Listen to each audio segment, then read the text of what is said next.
ശ്രീൽ ചേച്ചി നമസ്കാരം. Hema committee report നമസ്തേ. പുറത്തു വന്ന ശേഷം പല രീതിയിലുള്ള പല മാനങ്ങളുള്ള ചർച്ച ഹേമ കമ്മിറ്റി റിപ്പോർട്ടിൽ നടക്കുന്നുണ്ട്.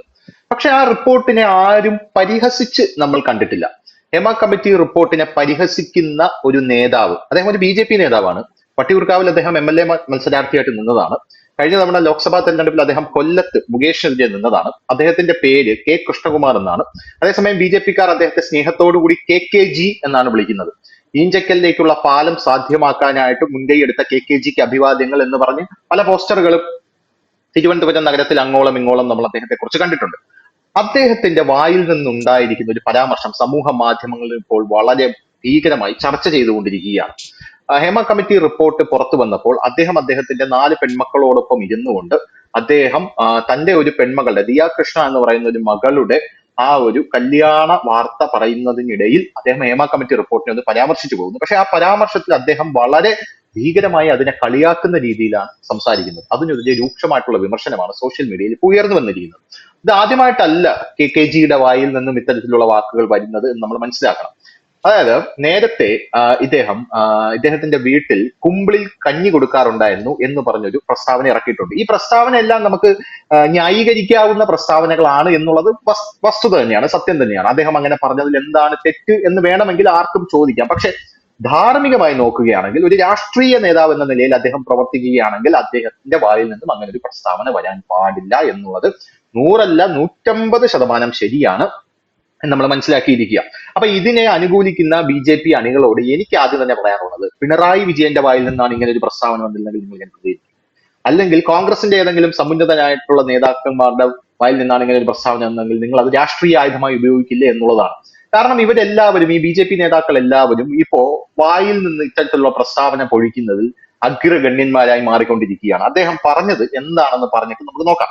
ഈ കൃഷ്ണകുമാർ എന്ന് പറഞ്ഞ വ്യക്തി എക്സാക്ട്ലി പറഞ്ഞത്, അദ്ദേഹത്തിന്റെ മകൾ എന്തോ ചോദിക്കുമ്പോൾ നീ ഓരോന്ന് പറയല്ലേ, ഓരോ കമ്മീഷനൊക്കെ വന്നുകൊണ്ടിരിക്കുന്ന കാലമാണ്, ഞാൻ അവിടെ ഇരിക്കുമ്പോൾ നീ വാതിലൊന്നും മുട്ടിയേക്കല്ലേ എന്ന് ചിരിച്ച് ഉല്ലസിച്ച് കളിച്ച് ചിരിച്ചുകൊണ്ടാണ് അദ്ദേഹം ഈ കാര്യം പറയുന്നത് എന്നുള്ളതാണ് നമുക്ക് കാണാനായിട്ട് സാധിക്കുന്നത്. കോപ്പിറൈറ്റിന്റെ പ്രശ്നങ്ങൾ ഉള്ളത് കൊണ്ട് ആ വീഡിയോ നമുക്ക് ഇവിടെ കാണിക്കാൻ പറ്റില്ല. എങ്കിലും അദ്ദേഹത്തിന്റെ എക്സാക്ട് വാക്കുകൾ ഇതാണ്.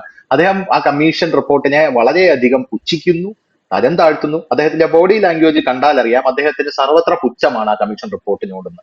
അതിന് താഴെ വരുന്ന കമന്റുകൾ, അയാളുടെ മകളും സിനിമാ നടിയാണ് എന്നതാണ് കോമഡി എന്നാണ് ഒരു കമന്റ്. രണ്ടാമത്തെ കമന്റ്, അയാളുടെ ബോഡി ലാംഗ്വേജ് നോക്കിക്കേ എന്നുള്ളതാണ്. സ്ത്രീ വിരുദ്ധതയാണ് ഇവരുടെ അടിസ്ഥാന മുദ്രാവാക്യം. ഇങ്ങനെയുള്ള കമന്റുകളാണ് അതിന്റെ താഴെ വരുന്നത്. അപ്പോൾ എന്തുകൊണ്ടാണ് ഇത്തരത്തിലുള്ള കമന്റുകൾ, ഇത്തരത്തിലുള്ള പ്രസ്താവനകൾ BJP നേതാക്കളുടെ വായിൽ നിന്ന് നിരന്തരമായി വന്നുകൊണ്ടിരിക്കുന്നത്? ഇതിന് അവർക്ക് എന്തെങ്കിലും ഒരു ന്യായീകരണം ഉണ്ടോ? ധനുഷ്, ആദ്യം തന്നെ ഒരു കാര്യം പറയാനുണ്ട്. ഒരു ചെറിയ ഫാക്ച്വൽ എറർ ധനുഷ് പറഞ്ഞതിൽ സംഭവിച്ചിട്ടുണ്ട്. അതൊന്ന് തിരുത്തിക്കൊണ്ട് പോകും. അതിവിടെ റിലവന്റ് അല്ല എങ്കിൽ പോലും നമ്മൾ പങ്കെടുക്കുന്ന ചർച്ചയിൽ ഫാക്ച്വൽ എറർ ഉണ്ടാകും. കൃഷ്ണകുമാർ ആദ്യം മത്സരിച്ചത് തിരുവനന്തപുരം നിയമസഭാ മണ്ഡലത്തിൽ. വട്ടിയൂർക്കാവ് എന്ന് പറഞ്ഞത് അവിടെ കുമ്മനം രാജശേഖരനോ അഡ്വക്കേറ്റ് സുരേഷുമാണ് മത്സരിച്ചല്ലേ? നേരത്തെ മത്സരിച്ചിരുന്നു. അതിനുശേഷമാണ് കൃഷ്ണകുമാർ മത്സരിക്കുന്നത്. അപ്പൊ അതൊരു ഫാക്ച്വൽ എറർ തിരുത്തിയെന്ന് മാത്രമേ ഉള്ളൂ. അടുത്തത്, ഈ ഹേമ കമ്മിറ്റി റിപ്പോർട്ടുമായി ബന്ധപ്പെട്ട ആ വീഡിയോ, കൃഷ്ണകുമാറിന്റെ വീഡിയോ ഞാനും കണ്ടിരുന്നു. അപ്പൊ ആ വീഡിയോയിൽ വളരെ മോശകരമായ പരാമർശം ഹേമ കമ്മിറ്റി റിപ്പോർട്ടിനെ പറ്റിയുണ്ട്. എനിക്ക് ഈ ഹേമ കമ്മിറ്റി റിപ്പോർട്ടുമായി ബന്ധപ്പെട്ട് ഞാൻ 2 ഭാഗത്തും നിൽക്കാൻ ആഗ്രഹിക്കുന്ന ഒരാളാണ്.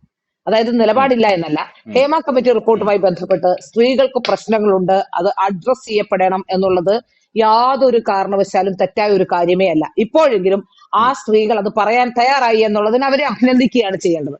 എങ്കിലും എനിക്ക് ചോദിക്കാൻ കഴിയുന്നത്, ഒരു കഴിഞ്ഞ 10 വർഷത്തിനിടയിൽ ഈ സ്ത്രീകളുടെ ഇടയിലുണ്ടായ വിദ്യാഭ്യാസവും നല്ല സാമ്പത്തിക സ്ഥിതിയുള്ളയിടത്തു നിന്നുള്ള കുട്ടികൾ പലപ്പോഴും സിനിമയിൽ അഭിനയിക്കാൻ വരുമ്പോൾ അത്തരക്കാരായ ചിലർക്കെങ്കിലും ഇത് റെസിസ്റ്റ് ചെയ്യാമായിരുന്നു, അന്ന് പ്രശ്നം ഉണ്ടാക്കാമായിരുന്നു എന്നുള്ളതാണ്. എങ്കിലും വളരെ താമസിച്ചിട്ടാണെങ്കിലും വളരെ പ്രിവിലേജ്ഡ് ആയിട്ടുള്ള പെൺകുട്ടികൾ വരുന്നൊരു ഫീൽഡ് കൂടിയാണ് ഇവിടെ ഇപ്പൊ നടൻ കൃഷ്ണകുമാർ പറഞ്ഞ വിഷയവുമായി ബന്ധപ്പെട്ട് നോക്കുകയാണെങ്കിൽ, നടൻ കൃഷ്ണകുമാറിന്റെ മകൾ സിനിമാ നടിയാണ്, ശരിയാണ്. നടൻ കൃഷ്ണകുമാറും സിനിമയിൽ അഭിനയിച്ചിട്ടുള്ള ആളാണ്. കൃഷ്ണകുമാറിന്റെ ഭാര്യ സീരിയലുകളിൽ അഭിനയിച്ചിട്ടുള്ള ഒരാളാണ്. അവിടെയൊക്കെ നോക്കുമ്പോൾ യഥാർത്ഥത്തിൽ കൃഷ്ണകുമാറിന് ഒരുപക്ഷെ അത്തരത്തിലുള്ള പ്രശ്നം ഉണ്ടായി കാണില്ല. അല്ലെങ്കിൽ കൃഷ്ണകുമാറിന്റെ മകൾക്ക് ഉണ്ടായി കാണില്ല.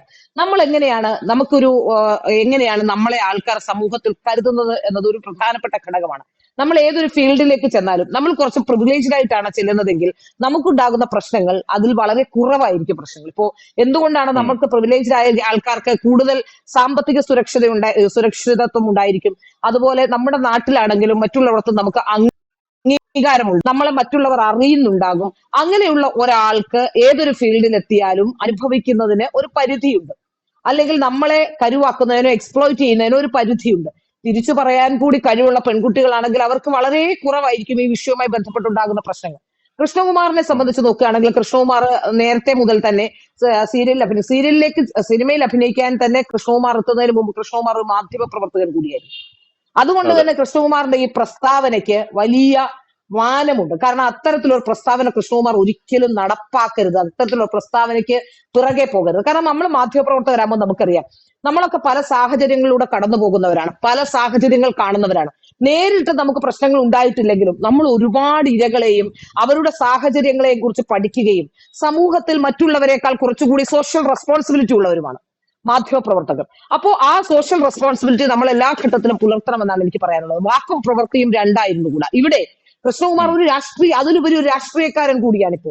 ഇതിന്റെയൊക്കെ യഥാർത്ഥ പ്രശ്നം എന്താണെന്ന് വെച്ചാൽ കൃഷ്ണകുമാറൊക്കെ ഈ സെലിബ്രിറ്റിയും ആ സ്റ്റാർഡവും ഇപ്പോഴും നിലനിർത്തിക്കൊണ്ടു പോകുന്ന ഒരു രാഷ്ട്രീയക്കാരനാണെങ്കിൽ പോലും അദ്ദേഹം ഒരു രാഷ്ട്രീയക്കാരനായി സാധാരണക്കാരുടെ പ്രശ്നങ്ങളെ അഡ്രസ് ചെയ്യുന്നു എന്ന് വരുത്തുന്നുണ്ടെങ്കിൽ പോലും അത് അത്തരത്തിൽ അഡ്രസ് ചെയ്യപ്പെട്ട ഒരാളാണെങ്കിൽ ഇത്തരത്തിലൊരു പരാമർശം, ഉത്തരവാദിത്വമില്ലാത്ത ഒരു പരാമർശം കൃഷ്ണകുമാറിന്റെ ഭാഗത്തു നിന്ന് ഒരിക്കലും ഉണ്ടാവില്ല.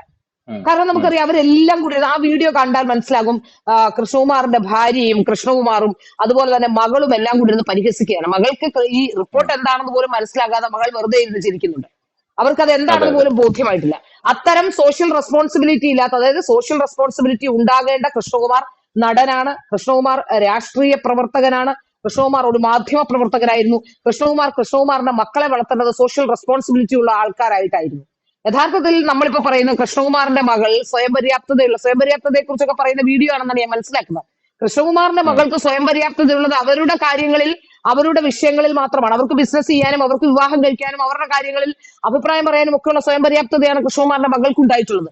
മറ്റൊരാൾക്ക് അത് ഒരു സോഷ്യൽ റെസ്പോൺസിബിലിറ്റി എന്ന രീതിയിൽ മറ്റൊരാൾക്ക് ഒരു പ്രശ്നം ഉണ്ടാകുമ്പോൾ അതിനെതിരെ പ്രതികരിക്കുക, അതിനെ അനുഭാവപൂർവ്വം പരിഗണിക്കുക, ഒന്നുമില്ലെങ്കിൽ പരിഹസിക്കാതെങ്കിലും ഇരിക്കുക എന്നുള്ളത് ഒരു സോഷ്യൽ റെസ്പോൺസിബിലിറ്റിയാണ്. തനിക്ക് അനുഭവിക്കാൻ കഴിയാത്തതൊന്നും അല്ലെങ്കിൽ തനിക്ക് നേരിടാത്തതൊന്നും അങ്ങനെ ഒരു സംഭവമേ നാട്ടിലില്ല എന്ന് പറഞ്ഞു വെക്കുന്ന രീതിയിലാണ് കൃഷ്ണകുമാറിന്റെ പ്രവൃത്തി.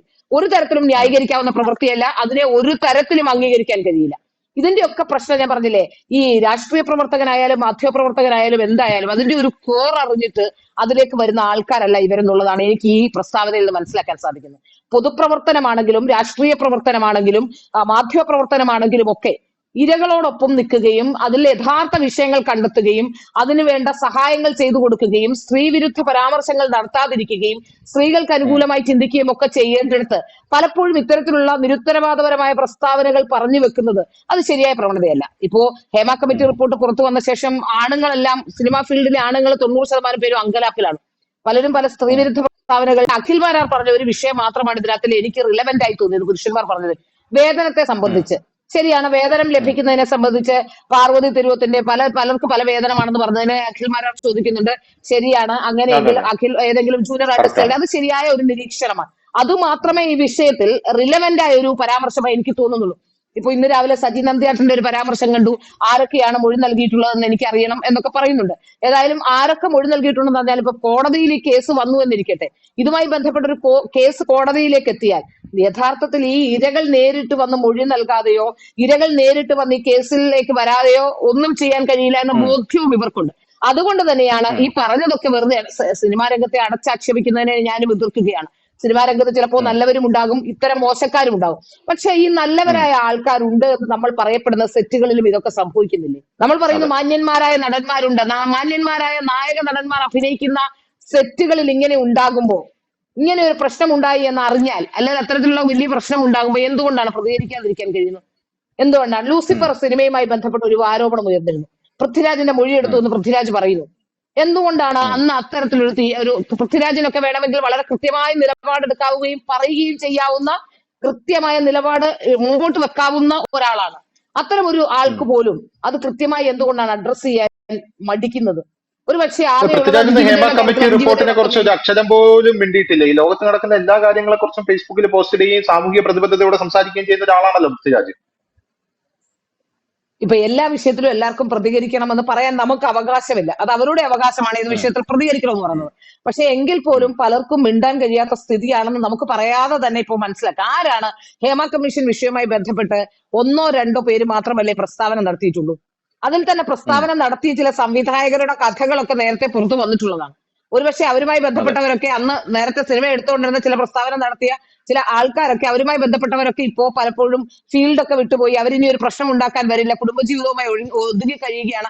അപ്പൊ അങ്ങനെയുള്ളവർ മാത്രമാണ് ഇപ്പോ സത്യത്തിൽ 1-2 പേർ പ്രസ്താവനയുമായി ഹേമ കമ്മിറ്റിക്കെതിരെ ആഞ്ഞടിച്ചുകൊണ്ട് രംഗത്ത് വന്നിട്ടുള്ളത്.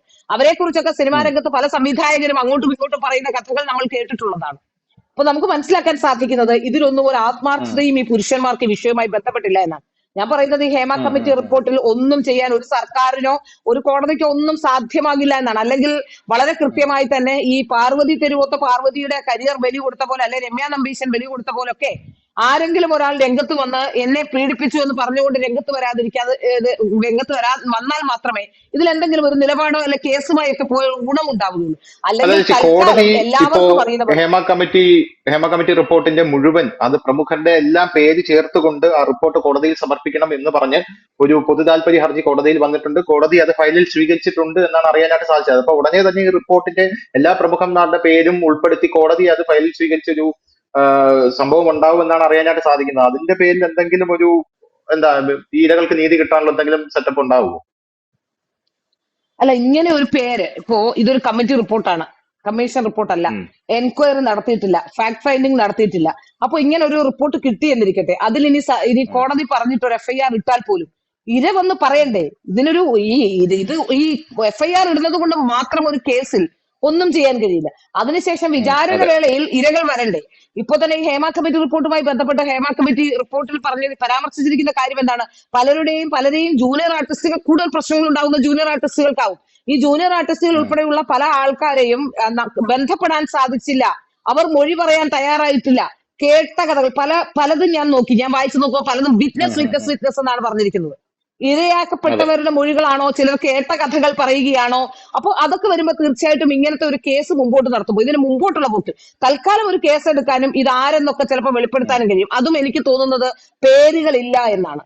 പേരുകളൊന്നും ഹേമ കമ്മിറ്റി പരിശോധിച്ചിട്ടില്ല, കൃത്യമായ പേരുകൾ എഴുതി വെച്ചിട്ടില്ല എന്നാണ് എനിക്ക് മനസ്സിലാക്കാൻ സാധിക്കുന്നത്. ഇതുവരെ മനസ്സിലായതിൽ നിന്ന് എനിക്ക് മനസ്സിലായിട്ടുള്ളത് ഈ പറയപ്പെടുന്ന പവർ ഗ്രൂപ്പ് ഉണ്ടെന്നൊക്കെ പറയുന്നുണ്ട്. പക്ഷെ ആരൊക്കെയാണ് പീഡിപ്പിച്ചതെന്നോ ആരാണ് ഇരയെന്നോ ആരാണെന്നോ പേരുകൾ എഴുതി വെച്ചിട്ടില്ല എന്നാണ് മനസ്സിലാക്കാൻ സാധിക്കുന്നത്. അപ്പൊ മാത്രമല്ല, ഇപ്പൊ നൽകിയിരിക്കുന്നത് കേട്ട കഥകളിൽ നിന്നും കേട്ടതിൽ നിന്നുള്ള മൊഴികൾ, ആ മൊഴികളുടെ വിശദ രൂപവും നൽകിയിട്ടില്ല എന്നാണ് എനിക്ക് മനസ്സിലാക്കാൻ സാധിക്കുന്നത്. അതിൽ നിന്നൊരു റിപ്പോർട്ട് ഈ ഹേമ കമ്മിറ്റി ഉണ്ടാക്കി നൽകിയിട്ടുണ്ട്. ആ കമ്മിറ്റി റിപ്പോർട്ടാണ്. അതിലെ ഗുരുതരമായ പല ഭാഗങ്ങളും നീക്കം ചെയ്തു എന്ന് പോലും ഇപ്പോൾ കേൾക്കുന്നുണ്ട്. അത്തരത്തിലുള്ള കാര്യങ്ങളാണ് പുറത്തു വരുന്നത്. ഇനി കോടതി കേസ്, അതാണ് സർക്കാരിന്റെ അടുത്ത അട്ടിമറിയായിട്ട് സർക്കാർ റിപ്പോർട്ടിൽ വൻ അട്ടിമറി നടത്തി എന്ന് പറഞ്ഞാണ് പുറത്തു വരുന്നത്. കാരണം സർക്കാർ 129 പാരഗ്രാഫോളം ഇതിൽ നിന്ന് വെട്ടിമാറ്റി എന്നാണ് പറയുന്നത്, സുപ്രധാന വിവരങ്ങൾ അടങ്ങുന്നത്. അതെ, അത്തരത്തിലുള്ള ആരോപണങ്ങളും വരുന്നുണ്ട്. ഈ കമ്മിറ്റി റിപ്പോർട്ട് യഥാർത്ഥത്തിൽ എന്താണെന്ന് നമ്മൾ ആരും കണ്ടിട്ടില്ല. ഇതിൽ ഇനി പറയാൻ കഴിയുന്ന ഏതെങ്കിലും ഒരു കോപ്പി എടുത്തു വെച്ചിട്ടുണ്ടെങ്കിൽ മാത്രം പറയാൻ കഴിയുന്ന ഒരേ ഒരാൾ ഹേമ, അതുപോലെ തന്നെ ശാരദ, പി വത്സല, ഇവർക്ക് 3 പേർക്കുമാണ് പറയാൻ കഴിയുന്നത്. അപ്പൊ ഇവര് 3 പേരും വന്ന് പറയുകയല്ലാതെ ഇതിൽ മറ്റു മാർഗങ്ങളൊന്നുമില്ല. ഒരുപക്ഷെ അവർ വന്ന് പറയാനുള്ള സാധ്യതകൾ ഉണ്ടോ എന്നും നമ്മൾ പരിശോധിക്കേണ്ടിയിരിക്കുന്നു. അപ്പൊ ഇതൊക്കെ വെച്ച് നോക്കുമ്പോൾ എനിക്ക് മനസ്സിലാക്കാൻ സാധിക്കുന്നത് ഇപ്പൊ ഈ ഹേമ കമ്മിറ്റി റിപ്പോർട്ടിനെ ഈ വിഷയവുമായി ബന്ധപ്പെടുത്തി ഇപ്പോ ഈ പുരുഷന്മാരായ ആൾക്കാർ ഇവരെ പരിഹസിക്കുന്ന സ്ഥിതിക്ക് ആരെങ്കിലും ഒരു പരാതിക്കാരി രംഗത്തേക്ക് വരുമോ? ഇത്തരത്തിലുള്ള പരാമർശങ്ങൾ, കൃഷ്ണകുമാറിന്റെ അടക്കമുള്ള പരാമർശങ്ങൾ പുറത്തു വരുമ്പോൾ യഥാർത്ഥത്തിൽ ആരെങ്കിലും ഒരു പരാതിക്കാരി വന്ന് പറയാനുള്ള സാധ്യതയുണ്ടോ? കേരളത്തിൽ അത്തരത്തിലൊരു കേസ് കൊടുത്തിട്ടുള്ള ജനങ്ങളോടുള്ള മനുഷ്യരുടെ പ്രതികരണം എന്താണ്? അപ്പൊ നമ്മൾ പറയുന്നത് വലിയ ആവേശത്തോടെ ചാനൽ ചർച്ചകളും ഓൺലൈൻ ചാനലിന്റെ ചർച്ചകളും ഒക്കെ എല്ലാവരും കാണുന്നുണ്ട്. എല്ലാവരുടെ ആവശ്യം 15 പേരുടെ പേര് പറയൂ, ആരെയാണ് പീഡിപ്പിച്ചതെന്ന് പറയൂ എന്നുള്ളത് മാത്രമാണ്. അങ്ങനെയെങ്കിൽ ഇപ്പൊ ഇന്നലെ അജ്മീറിലെ ഏറ്റവും വലിയ പോക്സോ കേസിന്റെ വിധി വന്നിട്ടുണ്ട്. ആരെങ്കിലും ചർച്ച ചെയ്തോ? ആരും ചർച്ച ചെയ്തില്ല. സിനിമാ താരങ്ങളുടെ വിഷയമായതുകൊണ്ട് മാത്രം ചർച്ച ചെയ്യപ്പെട്ട ഒരു കാര്യമാണ്. കാരണം കേരളത്തിലെ പൊതുസമൂഹത്തിന് സിനിമാക്കാരുടെ ഈ അണിയറ കഥകൾ അറിയാൻ വലിയ താല്പര്യമുണ്ട്. അതുകൊണ്ട് തന്നെയാണ് ഈ എന്റർടൈൻമെന്റ് ചാനലുകൾ ഏറ്റവും കൂടുതൽ ഒരു പ്രശ്നവുമില്ലാതെ എന്റർടൈൻമെന്റ് ചാനൽ ഒരു വാർത്താ ചാനൽ നടത്തുന്നതിന്റെ ബുദ്ധിമുട്ട് നമുക്ക് ഇവർക്ക് അറിയുന്നില്ല. ഞാനും ഒരു വാർത്താ ചാനൽ നടത്തുന്ന ഒരാളാണ്. അതിൽ വാർത്ത കയറാനുള്ള ബുദ്ധിമുട്ട്, നല്ല തമ്പിട്ട് മര്യാദയ്ക്ക് സ്റ്റാൻഡേർഡായ ഒരു വാർത്ത കൊടുത്താൽ ആ വാർത്ത കയറില്ല. സാധാരണക്കാരന് ഇത്തരത്തിലുള്ള തമ്പുകൾ ഇട്ടാൽ മാത്രമേ ആ വാർത്തകൾ കയറുകയുള്ളൂ. വളരെ അക്കാഡമിക്കായി ഞാൻ പഠിച്ച് പൊളിറ്റിക്സ് ഒക്കെ കൃത്യമായിട്ട് പറഞ്ഞ ആ വാർത്ത കയറില്ല.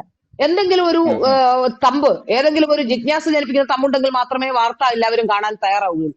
അപ്പൊ ഇതൊന്നുമല്ല. കേരളത്തിലെ പൊതുസമൂഹം ഈ ഹേമ കമ്മീഷൻ റിപ്പോർട്ട് പുറത്തു വരണമെന്നും സ്ത്രീകളുടെ നന്മ ആഗ്രഹിക്കുന്നുണ്ടെന്നും കേരളത്തിലെ പീഡിപ്പിക്കപ്പെട്ട സ്ത്രീകൾക്കെല്ലാം നീതി വാങ്ങിച്ചു കൊടുക്കാമെന്നും വിചാരിച്ചല്ല ഈ റിപ്പോർട്ടുമായി ബന്ധപ്പെട്ട വിഷയങ്ങൾ ചർച്ച ചെയ്യുന്നത്.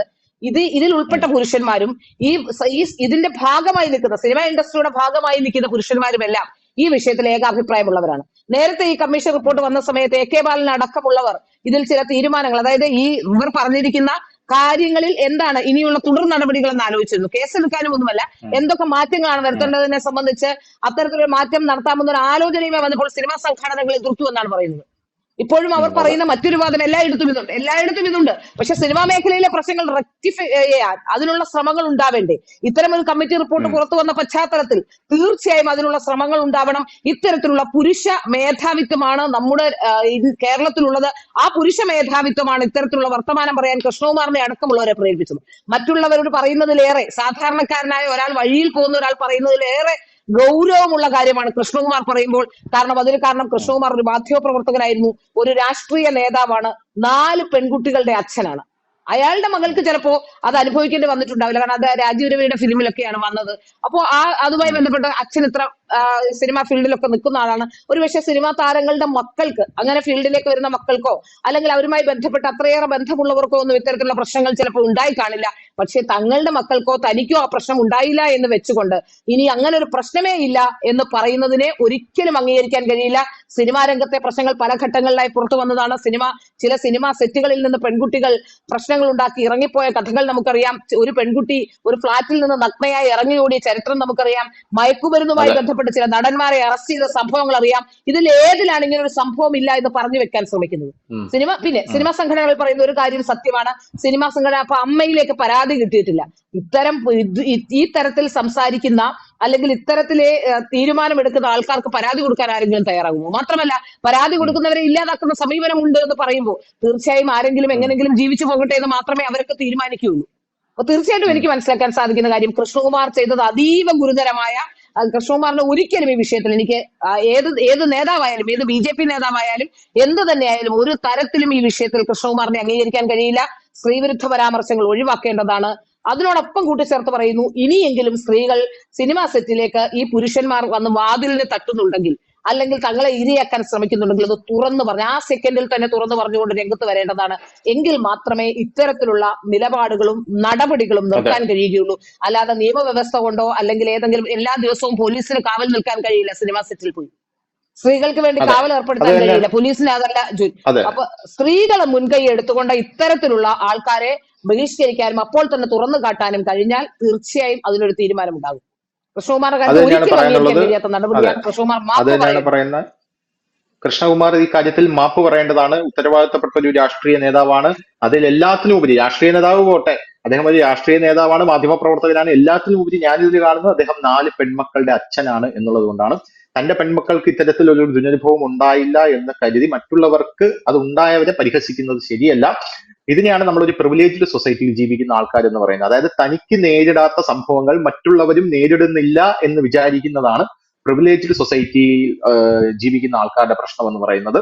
അത് കൃഷ്ണകുമാർ മനസ്സിലാക്കണം. കൃഷ്ണകുമാർ അത്തരത്തിൽ നീക്കം നടത്തണം. ഇനിയെങ്കിലും ആ വായിൽ നിന്ന് ഇത്തരത്തിലുള്ള അപവാദങ്ങൾ വരരുത്. ആ ഹേമ കമ്മിറ്റി റിപ്പോർട്ടിനെ പുച്ഛിക്കുക മാത്രമല്ല അദ്ദേഹം ചെയ്യുന്നത്, മറിച്ച് പരിഹസിച്ച് കളിയാക്കി ചിരിക്കുകയാണ്. അത് ഇരകളോട് മാത്രമല്ല സ്വന്തം പെൺമക്കൾക്ക് നേരെ കൂടെയുള്ള അവഹേളനമാണ് എന്ന് പറഞ്ഞുകൊണ്ട് ആ റിപ്പോർട്ട് വായിച്ചു നോക്കിയ ആൾക്കാർക്ക് മനസ്സിലാവും എന്ന് പറഞ്ഞുകൊണ്ട് നമുക്ക് നിർത്താം. Thank you so much. കൂടുതൽ വാർത്തകളും വിശേഷങ്ങളും നിങ്ങളിലേക്ക് എത്താൻ ABC മലയാളം സബ്സ്ക്രൈബ് ചെയ്യുക, ബെൽ ബട്ടണും അമർത്തുക.